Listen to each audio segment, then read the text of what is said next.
We are here because we are dedicated to helping the entire CrossFit community.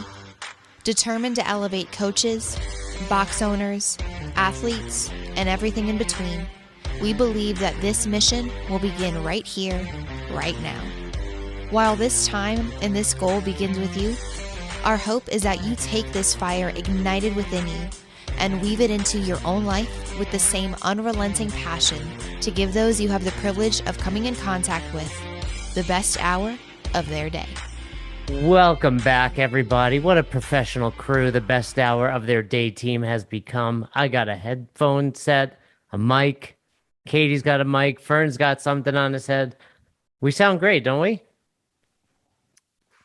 It's about fucking time. It's about fucking time. 2.5 years. If you listen to this show regularly, you've been disappointed by Jay for 2.5 years. So one that's surprising, yeah.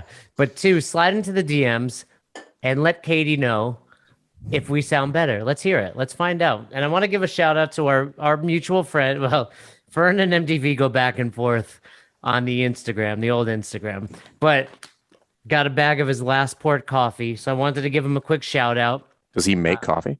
Yeah, he's selling coffee these days. I mean, he's still doing the fitness thing, but his fiance has a company called Notorious Bastards. Check them out. And through them, they've launched a coffee line. So pretty cool. Yeah, we like to shout out other entrepreneurs and small business owners. It's called Last Port Coffee. You can go to lastportcoffee.com. For the record, I paid for the coffee. We're not getting sponsorship. I haven't opened it yet, but I'm excited about it. This was the last of the beans I already had. Let me take a sip. Hold on. You did ask for a discount, though. Of course I did. 20%. Yeah, of course you did. Yeah. But you know who does sponsor our podcast, though? Is Doc Spartan. Katie. Who? Yeah. Doc Spartan does. Dale is the man. Check out Doc Spartan. Use the code BESTHOUR, 15% off. I actually have to go and order some more. My Sex Panther beard balm is just about out, and I'm gonna get another batch of the coffee scrub for the shower and the eye stuff. That's the best hour package because that's what I use. So check out the best hour package. That's already discounted, but if you use the code best hour, you save an additional 15% off. Guys, summer's coming to a close. You guys have any plans for Labor Day weekend? Chill. Just straight chill. Straight chill at home? Netflix, chill. What does an ideal chill weekend for Fern look like? No children. But the children are going to be there. So then it's not chill. Okay. Assuming you, okay, let's go two routes. Assume no kids at home. Hey, parents are in town. You ship off Logan and Chapman and you just hanging with the wifey. What's that look like? Are we home or are we away? Home, staycation. Probably sleep in. Maybe go to breakfast. Maybe go to the beach. Breakfast, that spot you took us? There's a ton of breakfast spots here, so like we would just pick one. I'm a brunch. I like breakfast and brunch. Like those are my two favorite. Yeah, I could eat breakfast. I could eat breakfast like 17 times a day. Yeah, breakfast buffets. Like they do one here on Christmas. We went to, not this year, it was closed, but the year before. Like you get smoked salmon, pancakes, but then if you go to a good brunch one, they have like good steak still. Like, man, I can go crazy at one of those. So if the kids are home, what's that look like? Oh, then it's just pandemonium. Just all the time. Survival mode. Yeah. I wait for Chappie's thing now as he gets out of bed and stands at the top of the stairs and just screams hello until somebody comes out and talks to him. That usually you? No, I just ignore him. Yeah, I just ignore him. I sit in the office. I'm like, well, he's awake. He'll come downstairs whenever he's ready. I got 3 more pages, Chappie. You're going to have to keep yelling hello for a couple more minutes. Getting shit done, son. I'll be there in a minute. Katie, you and the Time Monster, Springsteen. I forget which one it is. I say both. Spring. Yeah. What's going on with you guys? What's it like? Newlyweds. You guys are still newlyweds. Enjoy that. Enjoy it. It's all downhill. It's downhill from here. Oh, that's what my dad said on my 21st birthday. It's all downhill from here. So. Oh, and also speaking of, I haven't forgotten to cancel Lou. Oh, okay. That's good. We're still never canceling forget. him. Yeah, never forget. But what are you guys doing this weekend? You going out on a boat? You taking care of Captain Jack? What's going on? Yeah. So we're hanging out with Jack, and then we're gonna go see Tyler's family because it's his brother's birthday. So they used to live in Orlando. They just moved to Georgia. So we're all down here, and we're gonna go see him His this family's weekend. there too now. Mm-hmm. Yeah. Oh, you're His whole- you're well, you're stuck in Georgia. Tyler's born and raised in in North Georgia. So his brother got married a couple years ago and moved to Florida, but now they're back in Georgia too. So Gotcha. both Well, families. enjoy. Thanks. Let's dive into the topic at hand. Look at me, Katie. Look at me. Wow, you're keeping us on track. You You're didn't in tell the us what are you doing this weekend? No, don't I got- ask. I'm working. Yeah, I'm nobody- working a level 2 seminar actually. So you Wow. guys enjoy your time off. I will be hard at You work. gonna leave the house? I'm gonna have to leave the house. I'm proud I of asked if I can do it via Zoom. you. You're gonna virtual an in-person level 2? Yeah. Hey, hold up the computer during my lecture. Let me look FaceTime around. in. Yeah. I mean, same generic feedback. You guys all need to get better at seeing and correcting. Yep. Let's keep Those going. are definitely not. That's definitely not the points of performance, but nice try. The setup is not a point of performance. How about that one? Yep. So, 3 reps. Was that enough? Yeah, you saw everything. He's good Everything enough. looks good. Everything looks good. So, I think I'm done here. working a seminar. Hey, let me ask you this, Fern. First of all, let's also be clear. This is probably out after Labor Day. Is that correct, Katie? Correct. Yeah. So you could have skipped all of this. If you're watching it on YouTube, lucky for you, there's timestamps on many of our episodes now, thanks to Cody. So you can just go over to YouTube, and if you haven't already, subscribe anyway. Even if you never intend to get on our YouTube channel, just subscribe. We appreciate it. It helps us out. So do that. We've got some really great stuff coming up, including heading. Can we tell the listeners that we're doing something in October, Fern? Yeah, I don't see why not.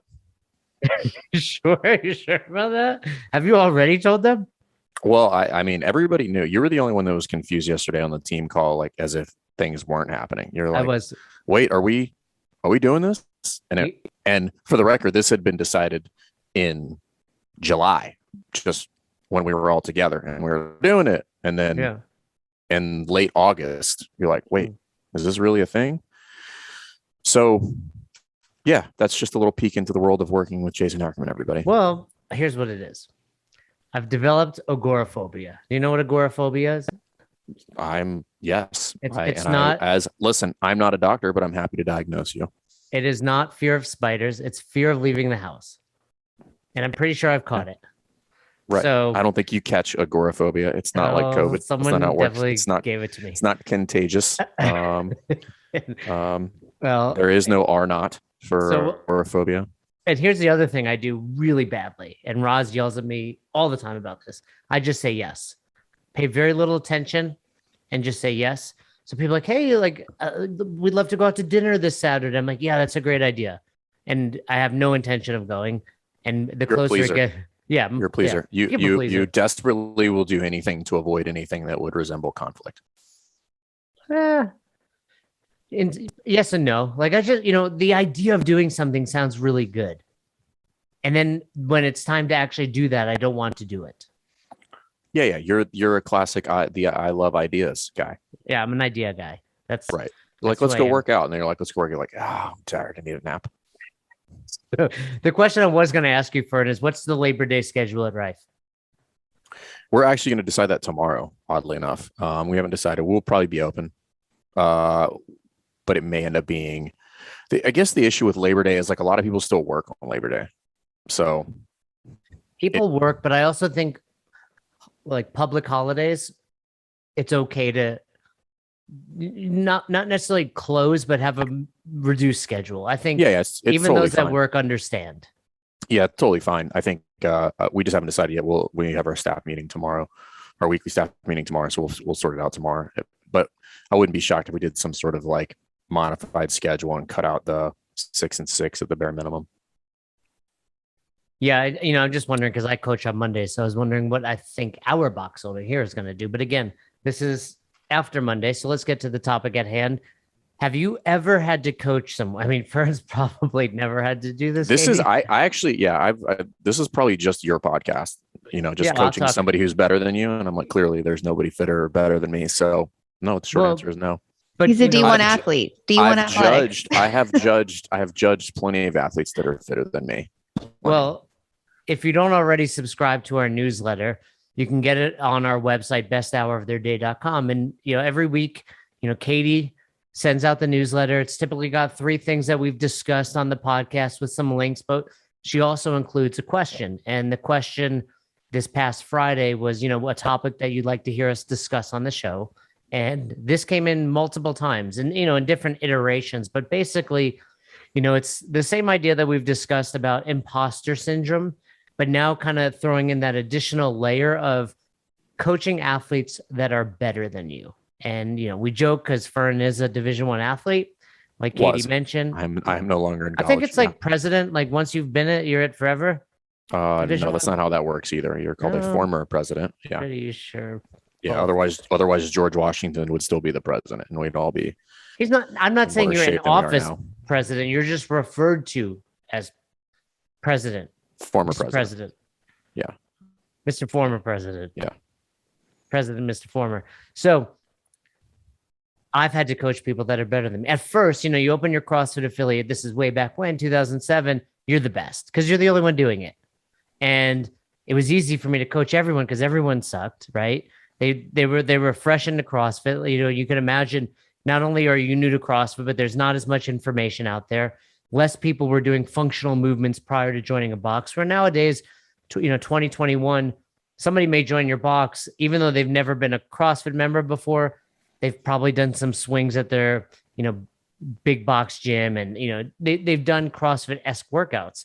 But then slowly over time, many of the athletes did get better than me. And whether it was just in general, a couple people went to the games from my affiliate, or it was just they were better at certain things, specifically like Olympic lifting.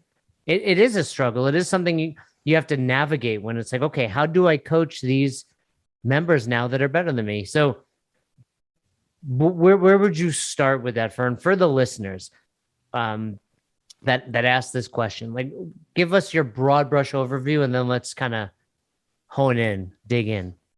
Yeah, I think the probably the underlying issue here is just a fear of correcting somebody, right? So I typically don't find, that's probably 50-50 bag.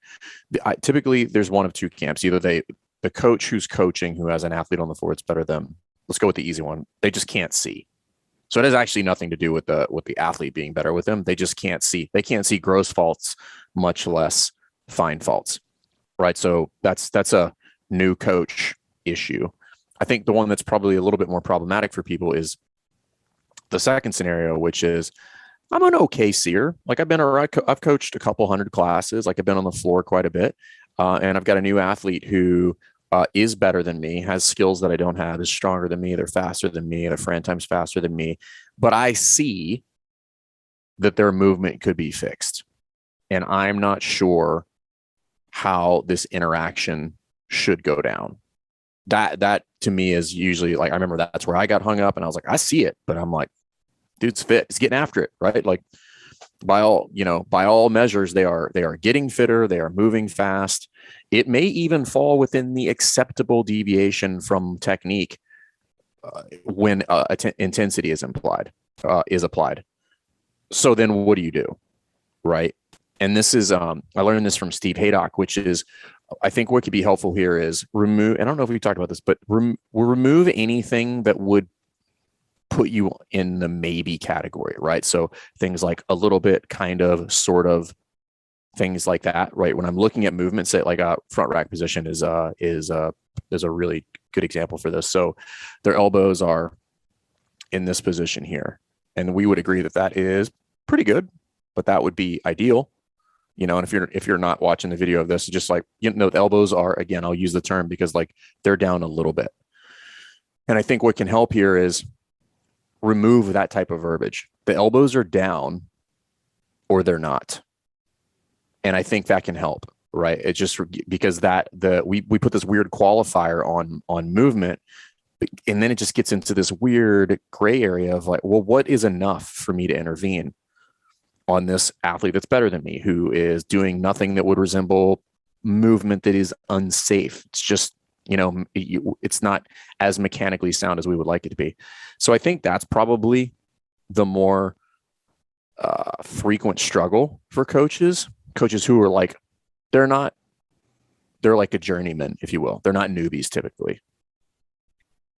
Something I've said a handful of times recently, I think by the time this episode goes up, I posted it on Instagram, but I say it a lot at level 2s, and I found myself saying it quite a bit on the webinars that I was running for the online level 1s.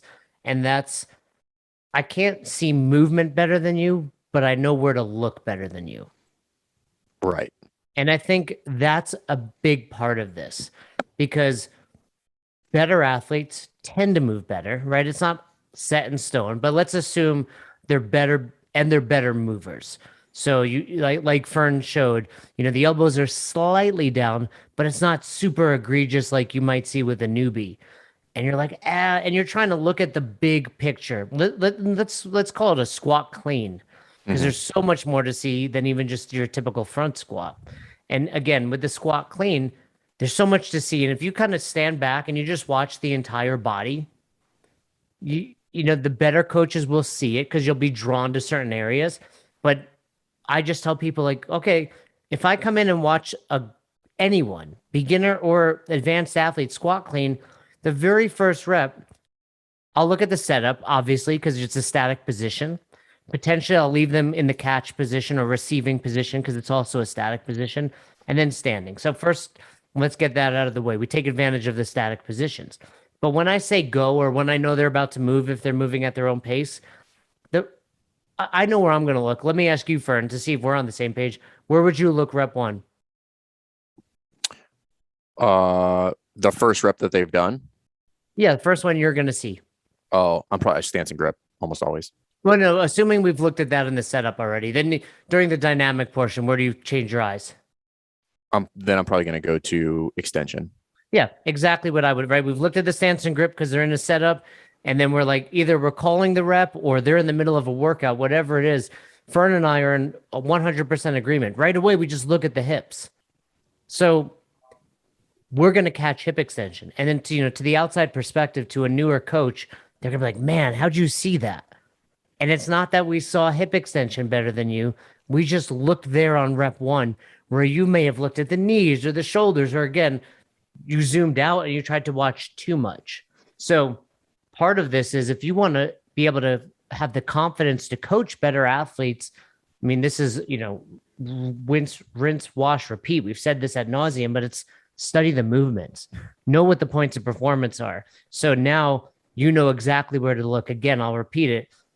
Fern and I don't necessarily see movement better than you. We know where to look better than you. Yes, I do think once we know where to look, we probably see hip extension better. Like a lot of people will let an athlete get away with 90%, where Fern and I be like, no, you got more in you. Like, let's think about. So there's something to be said about that. But step 1, know where to look, hone in on there. Cool. Whether you liked or didn't like hip extension, you give some feedback. Follow up if it was a cue to improve it. If it was a check, like, hey, they got it. Now we can think about where we're going to look. Maybe I'm going to look at the shrug on the next one. Hey, or maybe I'll look at triple extension. Whatever. You do have some leeway in where you want to go, but the point is know where to look, and you'll see movement better. Yeah, and this is an overarching theme, which is you have to have a plan. You can't haphazardly go in and hope to see something like hip extension, right? You're talking about a rapid hip extension followed by a rapid change of direction that's done very, very quickly. So just the nature of that movement inherent makes it difficult. Even if you do know what to look at, you'll see a lot of things that you're like, that was quick. So I think having that plan and know where I'm going to look and when I'm going to look there. But outside of that, then I think the fear is the feedback or the coaching won't be received well. I think that's what the hesitancy is, like, this person is going to lash out at me if I do that. And or think to themselves, like, who's this guy? Right. Coaching.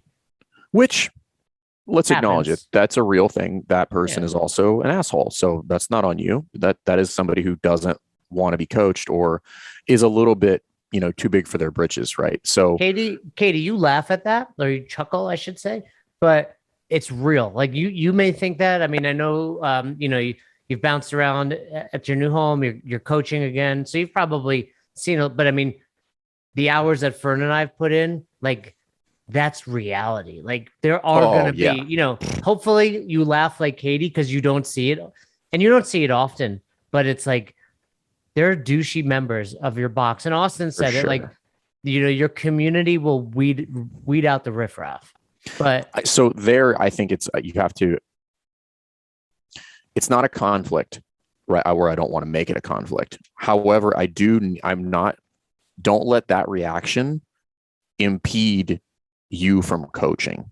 So if they hit me that again, you should let them know again, just do it differently. Okay. So there's a couple of reasons people get aggravated with coaching. Number one is because you told them nothing useful. That's true. Your elbows are down. Cool. That's a problem, not a solution. Two, you said the same thing 4 times.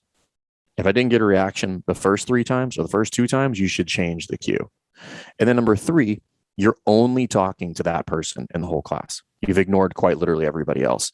And a lot of times you'll get a combo of those 3 things, at which point you could take a very nice person, at which point they'll probably be annoyed with you, right? Give them the obvious multiple times without changing it and giving it a different way. And don't talk to anybody else. Right? Like that is the thing I need to avoid. Because if I have, kind of an equal or equitable distribution of cues, whether good, bad, but everybody gets cued, it's really hard for people to get annoyed. Like it just is. If I start from the top and I start with my best movers and I cue them first, and then I move down the line, everybody's expecting it to happen, and then I'm giving different types of cues. I'm giving solutions, not problems. I'm giving a visual cue and say, hey, your elbows kind of look like this, loosen up your grip, drive your elbows up like that. Right. And then they're like, oh, okay, that's better. And then I acknowledge that. So I think a lot of this can be resolved with massaging the way that the cue is distributed, right?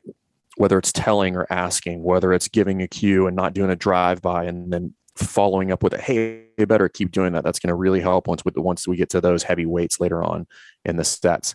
So I think it's a lot of that stuff is like look down the road of what's coming. I think is always like very useful, right? Like, yes, they're mailing it in during the PVC pipe work, but it's a heavy clean in a Metcon.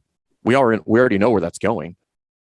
So let's buffer that now and then get them prepped for the workout. Let's help them grease the skids so that they can be dialed up for success.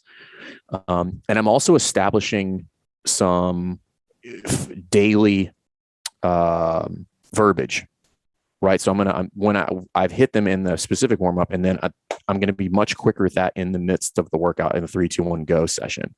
So we've already established that this is a problem. It's a problem during the warm up. It's definitely going to be a problem once we douse ourselves with intensity. So now I'm just going to revisit it. I'm going to revisit multiple ways, different types of cues, giving them some acknowledgement. But everybody wants to be coached, particularly in a CrossFit gym. And I think it's just the fear is what holds us back. So it's just figure out what is your way to communicate with your athletes. You can go with the old compliment sandwich, like, hey, great job in the front rack position. Just jump a little higher next time and get better hip extension, like. Yeah. And I think a lot of this is, goes back to communication and connection with your athletes. Coaching your athletes doesn't end after the 1 hour class is over. It needs to continue. And part of that is just talking to them. And maybe, first of all, sometimes it's your perception. Like the look they gave 100%. You, maybe the games level or regional level or just your better athletes at the box are more focused and dialed in. So they kind of give you this, side eye look, but it's not that they're not receptive or listening. You just interpreted it as that when they're like, cool, that's great. And now they're thinking about it for their next rep. Oh, I mean, I'm sure I've given my coaches that. So I've had this conversation with many coaches. Well, they'll come up like after the fact and be like, hey, you should really stand up on that. I'm like, well, how that would have been useful during the workout, dude. Now, just understand, I think, again, just zooming out a little bit, because we're kind of projecting our own fear on people, which is like these people are like under some amount of duress, physical duress, meaning like in the middle of the workout. In the middle of a workout. So I know plenty of times where like a coach has hit me with a cue and I'll look up and I'll say, what? And I'm not like, what? Fuck you. I'm like, what did you say so that I can fix it? Like, give it to me again so I can go from there. And it's okay. But I've tried, like, I'm resting dick face, right? Like, I probably didn't look super happy when I was like, what'd you say? But I'm not mad.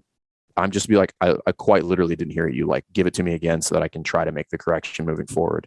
And I think just getting okay with, the relentlessness portion of being a coach can be a real struggle for new people because they're not confident in their skill. And then if you're trying to be relentless and you're not confident, like it's really tough. But you have to force yourself. Yeah, it goes back to the imposter syndrome we've spoken about in the past, where it's, you have to have that confidence, and just because you got that look from someone doesn't mean you don't coach them. Keep coaching them. I mean, obviously, if they're really expressing anger or frustration, you need to figure out your approach, but also maybe it's not what you're perceiving it to be. I think it's important to develop strong relationships with your athlete. One thing that I try to do every class, we talk about this concept of best hour of their day. I truly, truly, truly try to make it the best hour. And one thing I try to do every class is connect and make sure everyone leaves happy. So I'll give you an example. Yesterday, we've got this great member at the box, Julie. And so I didn't know how old she was. I could tell she was in her 50s. And I've been coaching her for a while. She comes in, her shoulder's banged up. She sits at a desk all day. But she comes in, and this woman pushes herself. It was a 5-rep deadlift yesterday. She PR'd at 170, but like a challenging weight. Like she wanted it. And I went up to her at the end of class and I was like, "Hey, Julie, how old are you?" She was like, 58. I said, "Why?" And I was like, "I'm so impressed by how hard you push yourself every day. Like every time you come in, you give me your all." It's like, you're angry. You got a little crazy in you, Julie. But she laughed about it. But I can tell you that made her night. Like that, she left like feeling so good about herself. And, this is off topic, but part of it is like connect and create those relationships with your members. Like not just like best hour of their days and like they just feel good and you gave them a high five, see you later. What are you doing to further that? What are you doing to truly make your members leave? Just work. And think like, I feel good about myself. That guy was super nice to me. Or, he just gave me some confidence. And I try to do that. I text this woman, Mary, after class, whose daughter, Michaela, came in and she had dog sat for us. And I was like, Mary, her other son or her other child, Eli, comes in. I was like, "You're a great mom." I was like, "Give me some tips." Like people, I mean, there's nothing better as a parent than like hearing you're good at it, right? So like, although it had nothing to do with fitness, Mary smiled, like she felt good about herself. And I think, part of it is selfish these days. I realized by making others feel good, you feel good. But I would challenge you. Yeah, giving feels good. Yeah, I would challenge the members. It took me 43 years to figure that out. I would challenge the... I know you're slow. Not the members. I would challenge the listeners. Are you doing that? And it might not be possible for every person in every class, but my challenge would be find 2 every class. Make 2 people leave feeling just great about something. Do that going forward. And if you do that with Julie and Mary today, and tomorrow it's, Randy and Alex, and the next day it's so-and-so, man, you're going to have just a bunch of people that love showing up to class, that love having you coach, and are ultimately super... I could tell Julie, "Hey, you need to shit yourself when you deadlift." And she'd be like, "Oh, okay. I'm going to have to try to push this one out, but I'm going to do it." Like that's how much she's invested in what I tell her. That's how you should be coaching. Part of me believes that you would tell somebody that. I don't say like you should. I'm saying it's okay if you do. Yeah. It happens. That's why you are, pun intended, a shitty coach. No, the other thing to consider, I think, is when we're coaching, we have their best interest in mind. Right. And so let's go with the small inefficiency, whatever that might be. Well, we already know how CrossFit works, right? So whatever you consider high volume to be, high volume or high loading, think down the road. Small inefficiencies add up over time, right? If it starts with a small degree of error, that degree of error gets larger and larger as fatigue sets in. So my job is to try to keep the margin for error as small as possible with my athletes so that when fatigue sets in, that it doesn't start to really become egregious. And that requires that we coach even good athletes. And you're talking about an athlete who goes from doing, maybe a 5.5 minute Amanda to a sub 5 minute Amanda because they got through the round of 7 unbroken because I made some minor tweaks and I didn't let them get away with pulling their hands out wide and the muscle up, or pulling their elbow early on the snatch. And that allowed them to move just, marginally more efficient. But they're super pumped because they just got a 45-second PR because they didn't have to break both of those sets. And if you think that's unreasonable, it's not. It's like a 20-second rest here and a 20-second rest there. That's 40 seconds in Amanda. If I'm going 9.75, like that's a big deal. And that is what we should be thinking about, is like, I'm here to make you move better. So kind of switching your focus on like strategically, what could I give this athlete who, again, is not moving, in an unsafe manner, but has kind of, probably not the correct term, but like if they were competing, like what could I do to put them over the hump? If they were a competitor, like what small edge could I give them, which is like, hey, don't pull early with your arms because this is a pull combo that's going to become problematic in round 5. So straighten those damn arms, right? Because you want to go faster. Here's how you go faster. You have to clean up the small things. And again, it's no secret, like the CrossFit Games champions are the best movers. Like they move really, really well. Like Justin Madero, Tia, Matt, Froning, they all move really, really, really well. That has a lot to do with them winning. They also work their ass off, but make no mistake about it, that has a lot to do with them winning. Well, I think, for those that asked this question, going back to what Fern just said, the fastest way to get buy-in from those athletes is to get them better. Right. And part of it is a PR, right? And, in that scenario, it is, hey, keep your arms longer, whatever the cue you want to use to prevent an early arm pull. And sometimes with an athlete at that level, it's just giving them something to do with, the training at hand. Like take a deep breath and go now, right? Just reminding them to go faster, doing different, take 3 breaths, or today, giving them a challenge, Amanda, like you said, I want you to go unbroken on the 7s. Just giving little nuggets and little Don't wins. hold your breath on the thrusters. Don't hold your breath on the rope climbs, like things like that. Be like, I didn't even know I was holding my breath. I'm like, this is why you're out of breath after one set, because you're like hypoxic, like within the first 90 seconds of the workout. You're not recovering from that. Like you're not going to make that up. We're moving now. It's gone. That time is gone. Like you blew it right out of the gates. But if I can slow them down and get them to understand, there's a saying, it's usually attributed to shooting, but like slow is smooth, smooth is fast. Like I can have that same kind of mindset applied to movement. It's like, I don't have to move at 1,000 miles an hour. Like that was always the beauty of watching like Matt and Rich and those guys work, is like, they never really looked like they were going that fast. It was smooth. Therefore it was fast. And you're like, how is he just creeping away from everybody? Just like steady at this exact pace all the way through.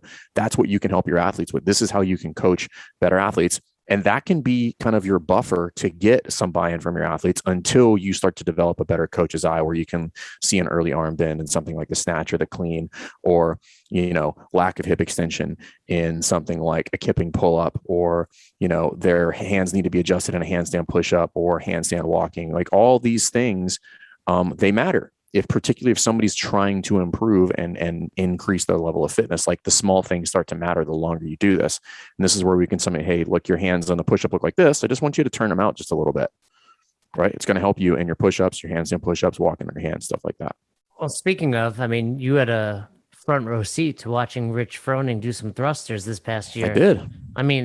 That picture went viral. Well, that's probably because I was judging. Your arms up in the air, looking jacked. It seems like Mayhem has like 17 Instagram accounts and they posted it on every single one of them. Right. But, you watch that. How many reps was that? 7, was it? 7. What did you notice about his movement relative to other people do? Obviously you're only watching them, but, compared to other thrusters you've seen to go unbroken on that last round of 7 to push themselves past the team in second place. What was it about that? Would you say it was just better movement pattern? Well, I've seen him move a lot. He could have done some unbroken if he wanted to. The hang up there was, and it's not a shot at her, but like, and she would admit this, I think was his partner that he was paired up for that. Like they were breaking that because she was struggling with the weight. I was thinking it was 135, 185. For women. Yeah. Yeah. For the females. But like he very much understands his threshold. Very rarely are you going to see. This is why it's always a big deal if you listen to the announcers, if Matt or Rich, if they fail a rep, because it very rarely happens. I mean, very rarely. And that's because they understand the threshold. They understand that is costly. Moving like trash is costly. Perfect example. Like, you ever caught a wall ball like slightly forward of the catch? It's like the most expensive error in CrossFit. You're like, how did 20 pounds feel so fucking heavy? But like, it wasn't that far. It could be like 6 inches further forward than you would like it to be, and that is expensive. And that's what I'll tell people. Like, 6 inches, it could be 2 inches forward. Right. Don't even try to catch that. Just let it hit the floor, pick it up, because the energy expended in that error is not worth it. Right. Just let it hit the floor, pick it back up, and go right back in your next one. But they catch it, they're forward, they got to reset. They look like they're drunk, and they spent 150% of the energy required to do that simple task. For sure. Yeah. I think, that's a big part of it. And you watch Rich and you're like, okay, this dude moves just angelic, if you will. But the challenge would be, can you find something in there to coach? I mean, Rich is an extreme example, but the truth is, but you can still coach them, right? So like, I think it was last year, 2 years ago, maybe not this past year, the year before that, when it was at Madison, it was the final heat. And I got like a bunch of text messages. Did you know rep Matt Frazier in the last workout? And I'm like, yeah, he didn't stand up. Right. And it wasn't like, did I know rep him? But like, this is also one of those things where like, you can coach people if they're moving fast. I mean, take it to the bank. Errors are coming. So like something like a push jerk or a power snatch or something like that, where they will not stand up all the way at the top. And that's just a quick get in there and be like, hey, stand up all the way, extend those knees, or whatever you're going to say. Something like that. That's coaching. Right? Like your input on the athlete will vary depending on the experience level of the athlete. It's not going to be about like, hey, you arch your back like that. You're not going to have to say that to somebody who's got, some miles underneath their tread. Like you're going to be talking about like inefficiencies. You're going to be talking about like, hey, take your time in the transitions. Like, don't hurry up and go over there because I want you to do the sets unbroken. So you have to shift your mindset a little bit in order to coach these athletes that are in air quotes better than you. That doesn't mean you can't make them better, right? So you're concerned about you. You should be concerned about them. Well, yeah, they're better than me. So what? That's not the point. The point is they could be fitter. So let's help them do that. Yeah, and just thinking about it from that perspective of every other sport, the coach is not better than their athletes. No. Maybe in the past they were, right? Phil Jackson, right? Or very, very rare instances, though. Like those are few and far between in all professional sports. Very rarely do you have an athlete that would transition successfully into being a coach. It's not common. Yeah, it's. I take your word for that. I mean, I don't follow many sports. MMA is the only sport I truly follow, and you see it. You see, like, I'll give you a great example. There's a guy named Mike Brown out of American Top Team, and he coaches people like Dustin Poirier and Jorge Masvidal. And Mike Brown was an amazing fighter. He was WEC champion, which was kind of like a smaller organization to the UFC. But he couldn't hang with those dudes now. But he's well recognized as one of the best coaches ever. Or Khabib, if you guys follow the UFC, you know who he is. He's transitioned to coaching. And he's probably still better. But at some point, you just get older. The people you're developing get better than you. They're still going to respect the hell out of that guy. Right. Like, they can mess him up, like touch him up when we're talking stand-up, but you just have to have that confidence. It's not about your performance. It's not about how good you are. Like you said, Fern, it's not about you at all. It's about your members. So homework would be something very redundant, but you probably need another reminder. Go back and revisit the movements, know the points of performance, and know where to look. That's truly where all of this starts. If you're not doing that, I've said it before, I'll say it again. If you can't rattle off the points of performance, you can't coach. And certain movements like the squat clean, you could say, well, what are the points of performance? They're not listed in the level 1 manual. Well, just think about what you want to see. Both Fern and I agreed, hey, it's hip extension first. Maybe then it's core to extremity. Maybe then it's timing. Whatever you want to see, at least know where to look for those things. So you're coaching the clean today. First of all, most of the programming you're following is giving you that stuff. Right? CAP or NC or whatever you're using, they're giving you that. So study it, show up prepared. And then I would say connect with your athletes, like I discussed, and give them one thing. One thing. If you leave them with one thing, next time they come in, they're going to be looking for another thing and another thing. So don't make it about you, make it about them. So you never miss an episode of the podcast, subscribe to our YouTube channel and on all major podcasting platforms at Best Hour of Their Day. Thank you so much for tuning in and for being a part of the best hour of our day. See you next time.